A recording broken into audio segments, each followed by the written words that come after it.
श्री कृष्ण कहते हैं कि हम सभी के जीवन में रिश्ते बेहद महत्वपूर्ण होते हैं। कुछ रिश्ते हमें जन्म से ही मिले होते हैं और कुछ रिश्ते हम खुद बनाते हैं। वहीं जरूरी नहीं है कि हम हर रिश्ते को खुश रख सकें या फिर दुख की घड़ी में सभी रिश्ते हमारे साथ हो। कभी कभी करीबी रिश्तों में भी आपसी मतभेद की वजह से कड़वाहट पैदा हो जाती है। कई बार रिश्तों के टूटने तक की नौबत आ जाती है। रिश्ते बड़े नाजुक होते हैं, इसलिए हमें अपने रिश्तों को मजबूत बनाने के लिए प्रयास करना चाहिए और इनकी अहमियत को समझना चाहिए। कुछ रिश्ते जीवन भर के लिए होते हैं एवं हमारे जीवन के हर सुख दुख में हमारे साथ खड़े होते हैं। वहीं कुछ रिश्ते ऐसे होते हैं जिनसे हम भावनात्मक रूप से जुड़े होते हैं और जिनके होने से ही हर मुश्किल और चुनौती का मुकाबला करने की हिम्मत आती है और आगे बढ़ने का प्रोत्साहन मिलता है। रिश्ते हमारे जीवन चक्र को आसान और सफल बनाने में हमारी मदद करते हैं। इसलिए हम सभी को पूरी ईमानदारी और सच्चाई के साथ अपने जीवन के हर रिश्ते को निभाना चाहिए, चाहे वह माँ बाप का रिश्ता हो, पति पत्नी का रिश्ता हो, भाई बहन का रिश्ता हो या फिर दोस्ती का रिश्ता ही क्यों ना हो। हमें सदैव इन रिश्तों का सम्मान करना चाहिए, इनकी अहमियत समझनी चाहिए एवं अपने रिश्तों को मजबूत बनाने के लिए प्रयास करते रहना चाहिए। हम सभी हर रिश्ते से किसी न किसी तरीके से भावनात्मक तरीके से जुड़े होते हैं। वहीं कई बार रिश्तों में सही गलत की पहचान कर पाना भी मुश्किल होता है। अच्छे बुरे के चक्कर में हम इनमें उलझते ही चले जाते हैं और रिश्ते बिगड़ जाते हैं, जिनकी वजह से इंसान बुरी तरह टूट जाते हैं। कई बार तो लोग रिश्ते टूटने की वजह से डिप्रेशन तक का शिकार हो जाते हैं। इसलिए ऐसी नौबत ना आए, हमें वक्त रहते रिश्तों की कद्र करनी सीखनी चाहिए। जरूरी नहीं कि प्यार होने के लिए खून का रिश्ता होना जरूरी है। मैंने कई अपनों को लड़ते देखा है, कई गैरों को एक साथ प्यार से रहते देखा है। रिश्ते वही बेहतर बने रहते हैं जहां खुद को दूसरों से बेहतर दिखाने की होड़ नहीं लगी रहती है। रिश्ते चलते ही इसी शर्त पर है कि एक दूसरे पर कोई कानून या बंदिशें ना लगाई जाए। रिश्तों में मतभेद तो होते रहते हैं, पर रिश्ते वहां टूट जाते हैं जहां मनभेद हो जाते हैं। जो बुरे वक्त में मददगार नहीं बन सकते वो सच्चे रिश्तेदार कभी नहीं बन सकते। रिश्तों के बीच दूरी इसलिए बढ़ जाती है क्योंकि उनके पास नजदीक आने का वक्त ही नहीं होता। जरूरी नहीं कि रिश्ते निभाने के लिए अक्सर मिले, पर इतनी नजदीकियां जरूर बनाए रखना कि वापस मिलने का अवसर मिले। रिश्तों का हाल मौसम जैसा हो गया है, अपनी जरूरतों के हिसाब से बदलते रहते। रिश्तों में तकरार होती ही रहती है, पर उसकी वजह से रिश्तों में दरार नहीं आनी चाहिए।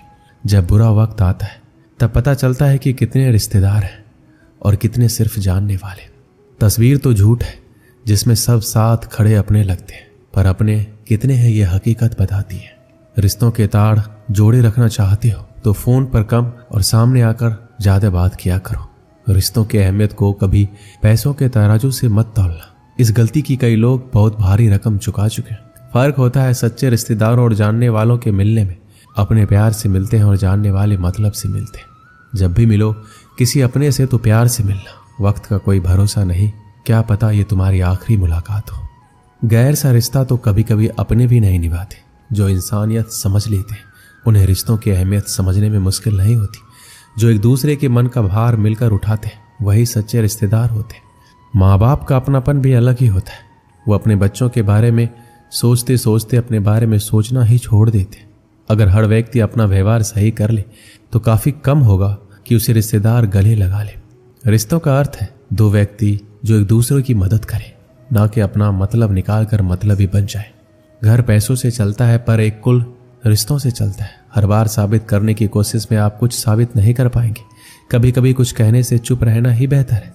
रिश्ते खत्म करने से मुश्किलें खत्म नहीं होगी, शायद दोनों साथ रहेंगे तो मुश्किलें भी आसान हो जाएंगी। रिश्ते वही अच्छे होते हैं जहां दोनों को कहने का बराबर हक मिले। आज रिश्तों की हकीकत ये हो गई है कि सारे रिश्ते झूठे हो गए हैं। आजकल मदद भी रिश्तों में इसलिए ही होती है कि अगर कभी लड़ाई हुई तो एहसान गिना सके। रिश्ते वही है, बस मायने बदल गए। अब हाथ मिलते हैं पर दिल नहीं मिलते। आज के इस दौर में घर में रहने वाले बहुत होते हैं पर साथ देने वाला कोई नहीं होता। श्री कृष्ण कहते हैं जिंदगी में कभी कभी ऐसा वक्त भी आता है जब इंसान अंदर से टूट जाता है, अंदर से मर सा जाता है। ऐसा लगता है सारी परेशानियां मेरी जिंदगी में ही क्यों है। ऐसा लगता है मुसीबतों ने चारों तरफ से घेर लिया हो, जैसे किसी चक्रव्यूह में फंस गए हो। हर चीज में फेल हो जाते हैं, रिलेशनशिप में, कैरियर में, हर चीज में हार जाते हैं। ऐसा लगता है जैसे हर बात उल्टी हो रही है, हर चीज गलत हो रही है। और मेरे साथ ही ऐसा क्यों हो रहा है। ऐसे दुखों में उलझ के रह जाते हैं जैसे कोई रास्ता ही नहीं दिखाई देता। कई लोग तो इतने टूट जाते हैं अंदर से कि उन्हें लगता है कि ऐसी जिंदगी से तो हम मर जाएं। अगर जिंदगी में इतने ही दुख है तो क्या फायदा ऐसे जीवन का। पर एक बात आप हमेशा याद रखना, दुख चाहे कितना भी बड़ा क्यों ना हो, पर हिम्मत दुख से हमेशा बड़ी होती है। जब भी आपकी जिंदगी में कोई दुख आए, कोई परेशानी आए, तो अपनी हिम्मत को इतना बड़ा कर दो कि आपका दुख उसके आगे छोटा पड़ जाए। हर इंसान को इस दौर से गुजरना ही होता है। ये परेशानियां, ये दुख इंसान को अंदर से बहुत मजबूत बना देती है। जिंदगी में कभी आपके सामने कोई दरवाजा बंद हो जाए तो समझ लेना अब कोई बड़ा दरवाजा खुलने वाला है। जब कोई रिश्ता टूटता है या दिल टूटता है तो लोग उस दर्द को सह नहीं पाते, और जब कुछ वक्त गुजर जाता है तो कहते हैं अच्छा हुआ वो रिश्ता मेरी जिंदगी से चला गया। अगर उस रिश्ते में हम रहते तो हमारी जिंदगी खराब हो जाती। कई बार कुछ चीजें हमारी जिंदगी में ऐसी ही होती है, हमें लगता है हमारे साथ ऐसा क्यों हो रहा है। आगे चल के वो चीजें हमारे बेहतर भविष्य की ओर लेकर आती है। बहुत समय पहले की बात है, एक प्रसिद्ध ऋषि गुरुकुल में बालकों को शिक्षा प्रदान किया करते थे। उनके गुरुकुल में अनेक राज्यों के राजकुमारों के साथ साधारण परिवार के बालक भी शिक्षा प्राप्त करते थे। उस दिन वर्षों से शिक्षा प्राप्त कर रहे शिष्यों की शिक्षा पूर्ण हो रही थी और सभी बड़े ही उत्साह से अपने घर लौटने की तैयारी में थे। जाने के पूर्व ऋषिवर ने सभी शिष्यों को अपने पास बुलाया। सभी शिष्य उनके समक्ष आकर एकत्रित हो गए। ऋषिवर सभी शिष्यों को संबोधित करते हुए बोले, प्रिय शिष्यों, आज आपका इस गुरुकुल में अंतिम दिन है। मेरी इच्छा है कि यहाँ से प्रस्थान करने के पूर्व आप सब एक दौड़ में सम्मिलित हो। ये एक बाधा दौड़ है जिसमें आपको विभिन्न प्रकार की बाधाओं का सामना करना होगा। आपको कहीं कूदना होगा, कहीं पानी में दौड़ना होगा। सारी बाधाओं को पार करने के उपरांत अंत में आपको एक अंधेरी सुरंग मिलेगी जो आपकी अंतिम बाधा होगी। उस सुरंग को पार करने के उपरांत ही आपकी दौड़ पूर्ण होगी। तो क्या आप इस दौड़ में सम्मिलित होने के लिए तैयार हैं? सभी शिष्य एक स्वर में बोले, हम तैयार हैं। दौड़ प्रारंभ हुई। सभी तेजी से भागने लगे। समस्त बाधाओं को पार करने के उपरांत वो अंत में सुरंग में पहुंचे। सुरंग में बहुत अंधेरा था। जब शिष्यों ने सुरंग में भागना प्रारंभ किया तो पाया कि उसमें जगह जगह नुकीले पत्थर पड़े हुए हैं। वह पत्थर उनके पांव में चुभने लगे। उन्हें असहनीय पीड़ा होने लगी। लेकिन जैसे तैसे दौड़ समाप्त कर वो सब वापस रिसीवर के पास पहुंच गए। रिसीवर ने उनसे सवाल किया, शिष्यों, आप सब में से कुछ लोगों ने दौड़ पूरी करने में अधिक समय लिया, कुछ ने कम, भला ऐसा क्यों? उत्तर में एक शिष्य बोला, गुरुवर, हम सभी साथ साथ ही दौड़ रहे थे, लेकिन सुरंग में पहुंचने के बाद स्थिति बदल गई। कुछ लोग दूसरों को धक्का देकर आगे निकलने में लगे हुए थे, तो कुछ लोग संभल संभल कर आगे बढ़ रहे थे।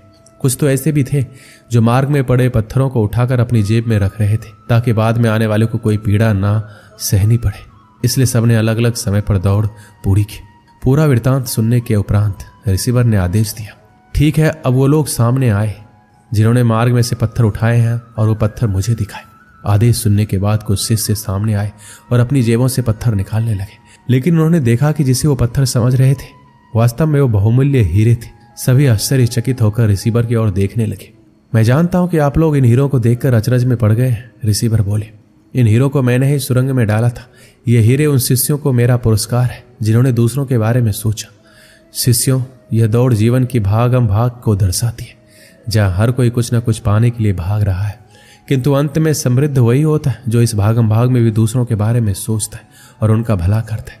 अतः जाते जाते ये बात गांठ बांध ले कि जीवन में सफलता की इमारत खड़ी करते समय उसमें परोपकार की ईंट लगाना ना भूलें। अंततः वही आपकी सबसे अनमोल जमा पूंजी होगी। दोस्तों, इस वीडियो में बस इतना ही। मिलते हैं अगली वीडियो में। अपना ख्याल रखिएगा। जय श्री कृष्ण।